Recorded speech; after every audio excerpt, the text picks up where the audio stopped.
Press के साथियों का बहुत बहुत धन्यवाद देता हूं कि आपसे मुझे बातचीत करने का मौका मिल रहा है। देश बदलाव चाहता है। भारतीय जनता पार्टी के लोग संविधान को बदलना चाहते हैं। जनता इस बार भारतीय जनता पार्टी को बदल देगी। जो लोग डबल इंजन की सरकार की बात करते थे, जो लोग डबल इंजन की सरकार के नाम पर वोट मांगते थे, उनकी होर्डिंगों पर केवल एक है, बाकी दूसरा इंजन गायब है। तो जब एक गायब है तो जब वोट पड़ेगा तो दूसरे भी गायब हो जाएंगे। महंगाई इन्होंने बढ़ाई है, बेरोजगारी बढ़ाई, किसान की आय दोगुनी नहीं हुई, पेपर लीक हुए हैं, ना मां गंगा साफ हुई, ना स्वच्छ भारत में कूड़ा हटा है। उत्तर प्रदेश को पीछे तो किया ही किया है, लेकिन देश में भी कोई खास विकास दिखाई नहीं दे रहा है। और खासकर उत्तर प्रदेश को सबसे ज्यादा भेदभाव का सामना करना पड़ा। जो लोग 2014 में आए थे वो 2024 में चले जाएंगे। जनता संविधान को बचाने के लिए, जनता लोकतंत्र को बचाने के लिए वोट डाल रही है। एक तरफ तो वो लोग हैं जो संविधान को खत्म करना चाहते हैं, दूसरी तरफ इंडिया गठबंधन के लोग हैं जो संविधान को बचाना चाहते हैं। एनडीए को पीडीए हटाने का काम करेगा। मुझे पूरा भरोसा है कि जिस तरीके से हर वर्ग के लोग समर्थन दे रहे हैं, समाजवादी पार्टी और इंडिया गठबंधन ऐतिहासिक वोटों से जीतेगा।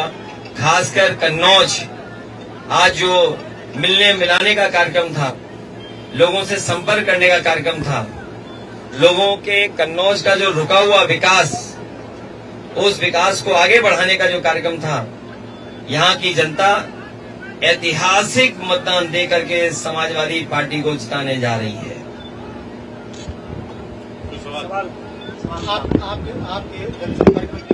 क्या कह रही है जनता?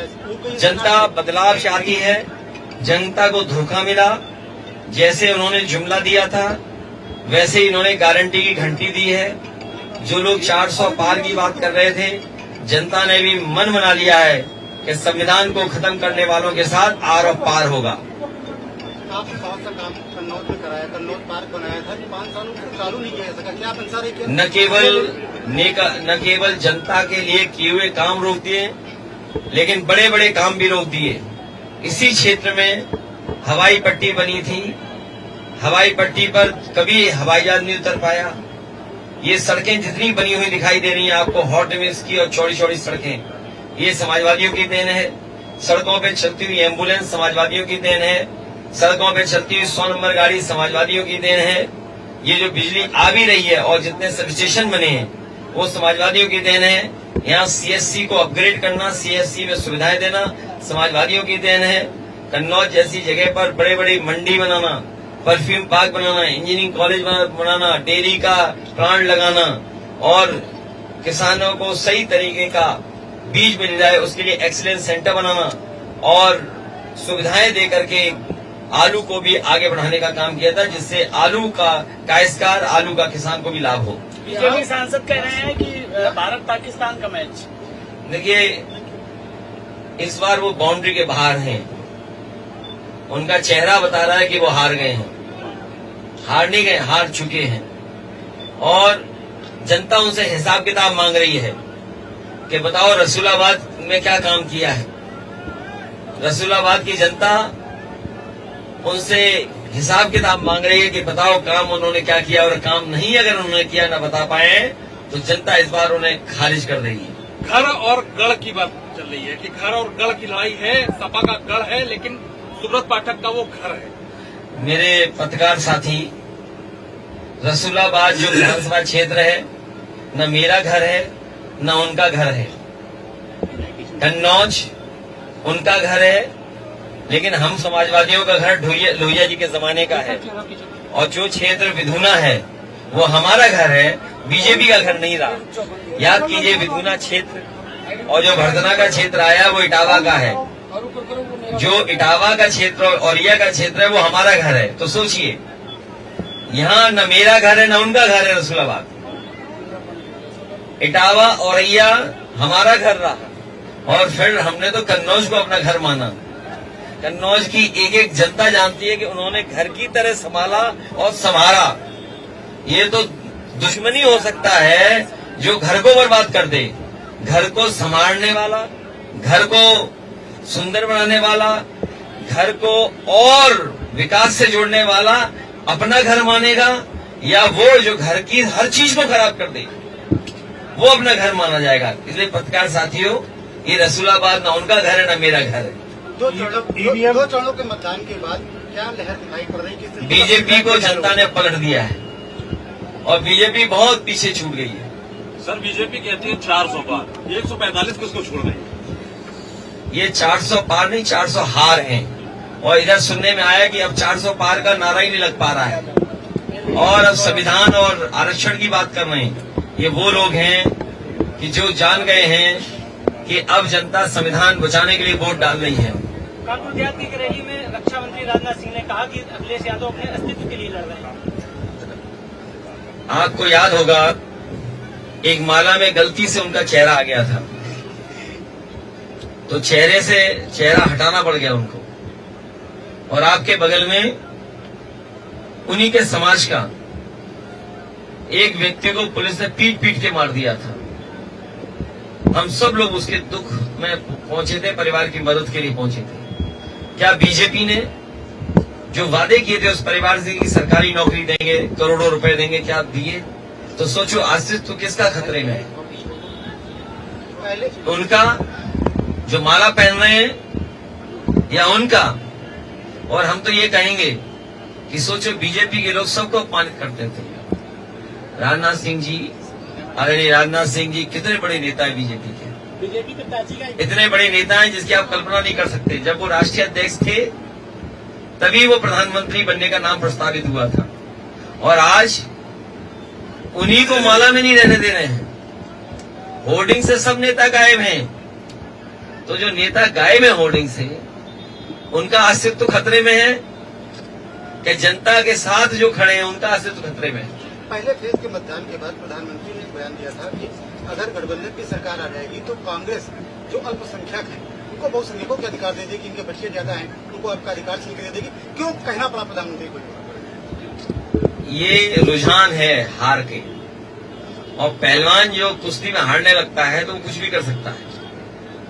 ये हार की डर की वजह से कुछ भी भाषा इस्तेमाल कर सकते हैं। इसीलिए मैंने कहा मतदान के लिए सावधान हो जाएं और लोकतंत्र बचाने के लिए मतदान करें। अध्यक्ष जी, राजनाथ सिंह ने जनसभा के दौरान सपा और कांग्रेस को विलुप्त होने वाली पार्टी बताई, डायनासोर से तुलना की थी, क्या कहेंगे? माला से विलुप्त कौन हुआ?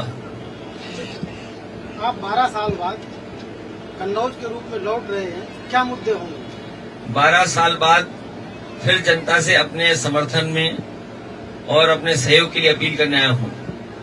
मैं कन्नौज की जनता से ये कहना चाहता हूं कि जो कन्नौज की खुशबू, जो कन्नौज की सुगंध, एक मोहब्बत की सुगंध, प्यार की सुगंध, भाईचारे का जो लगाव इस कन्नौज की जनता में है, उसको वापस लौटाने का काम करेंगे। जो सुगंध यहाँ की है वो दुनिया में फैले, उसके लिए काम करेंगे। भाजपा सांसद की अमर्यादित भाषा लगातार बिगड़ती जा रही है। वो भाषा में तो चैंपियन है। थोड़ा शाम हो जाए फिर तो आपकी भी पिटाई हो सकती है, क्योंकि रात में उन्होंने पुलिस को पीटा था, शाम को किसी को भी पीट सकते हैं। सर किसी समुदाय के खरीदने की बात कही। मैं इतना दुर्भाग्य है, लोधी समाज खड़ा है इस बार। लोधी समाज और वीरांगना अवंतीबाई को मानने वाले लोग एकदम खड़े हैं इस बार कि इन भारतीय जनता पार्टी के जो सांसद हैं, इन्होंने जो समाज को अपमानित किया। सोचो, इतना समाज का इतिहास बड़ा है, जो वीरांगना अवंतीबाई को रास्ते पर चलते हैं, जो इतिहास गवाह है उनके योगदान को, उनके काम को। और ये हमारे सांसद, वो शायद रात थी, सोचिए आप, शाम थी। इसीलिए मैं कहता हूँ शाम के वक्त उनसे कोई सवाल मत पूछना ईवीएम पर उनको पसंद ना हो। ईवीएम को लेकर बड़ा आरोप लगाए जा रहे हैं। देखिए, ईवीएम की लड़ाई चलती रहेगी। वीवीपैट, ईवीएम, ये लड़ाई बहुत लंबी है। कल भी मैंने कहा सुप्रीम कोर्ट ने जो फैसला दिया उसको स्वीकार करेंगे, लेकिन बहुत सारे देश ऐसे हैं जहां पर ईवीएम और वीवीपैट नहीं है। और जर्मनी जैसे देश का मैंने उदाहरण दिया कि जहां पर वहां के सुप्रीम कोर्ट ने ये कहा, जो सबसे बड़ा कोर्ट है, उसने कहा कि अगर वोट ईवीएम से पड़ेंगे तो वो अनकॉन्स्टिट्यूशनल होंगे। तो सोचिए, एक हमसे ज्यादा संपन्न देश, दुनिया का बहुत ताकतवर देश ये कहता हो कि अगर वोट ईवीएम से पड़ेंगे तो असंवैधानिक होंगे, अनकॉन्स्टिट्यूशनल होंगे, अनडेमोक्रेटिक होंगे। तो कहीं न कहीं हमें भी उस तरफ सोचना पड़ेगा। युवाओं में जो बेरोजगारी है उसके लिए क्या करें? ये नौजवान जो लगातार बेरोजगार घूम रहे हैं, इनके जो पेपर लीक हुए हैं, इस बार सरकार को हटाने का काम करेंगे। और जिन नौजवानों का भविष्य इन्होंने अंधकार में डाला है, केवल नौकरी नहीं छीनी है, उनका 1/3 जीवन बर्बाद किया है भारतीय जनता पार्टी ने। इस्लामाबाद में कोई बस अड्डा नहीं है और जिला मुख्यालय को जाने के लिए कोई अरे हम तो हवाई अड्डा बना रहे थे, जाओ एक कोने में देख करके आओ। कभी एक हवाई जहाज उतरा था, उसके बाद आज हेलीकॉप्टर उतरा, बाकी बीच में तो सारस उतर रहे हैं वहां पर, पीएम और सीएम बनावर हमलावर हो रहे हैं। चिड़िया उतर रही हैं, कुछ दूसरा नहीं उतर रहा है। तो ये जो सुविधाएं देने का काम है, एम्बुलेंस है, पुलिस की सेवाएं हैं, सीएससी है, अस्पताल में दवाई, अस्पताल में सुविधा, यह बस अड्डा आने वाले समय में समाजवादी लोग काम करेंगे। पीएम और सीएम हमलावर हो रहे हैं, कह रहे हैं कि समाजवादी पार्टी में सिर्फ वर्ग विशेष को ही फायदा मिलता है। हमारे मुख्यमंत्री जी का आपने विधानसभा में नहीं सुना, 46 में 56, याद है? जब हमने उन लोगों से पूछा कि भाई आप लोग आरोप लगाते थे कि सब यादव लोगों ने नौकरी ले ली, तो बोले 46 में 56। आज तक सूची नहीं दे पाए 46 में 56। अरे वो तो मुख्यमंत्री से पूछो ना।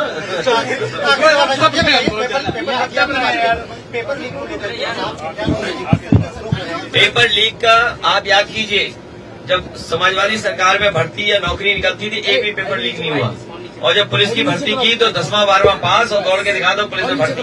तो ये तरह के कई ऐसे हैं सुझाव जो हम देना नहीं चाहते सरकार को, नहीं तो अमल कर लेंगे। हम तो नौजवानों से कहेंगे इस सरकार को वोट डाल के हटाओ। कन्नौज की महक बदल जाएगी। कन्नौज की महक बदल जाएगी। महक नहीं, सुगंध बहुत अच्छी आने जा रही है। जनता को पसंद है यहाँ की सुगंध अच्छी हो जाए, यहाँ का कारोबार अच्छा हो जाए। जिस सुगंध के लिए दुनिया में जाने जाती है कन्नौज, वो कारोबार दोबारा शुरू हो, उस दिशा में जनता वोट डाल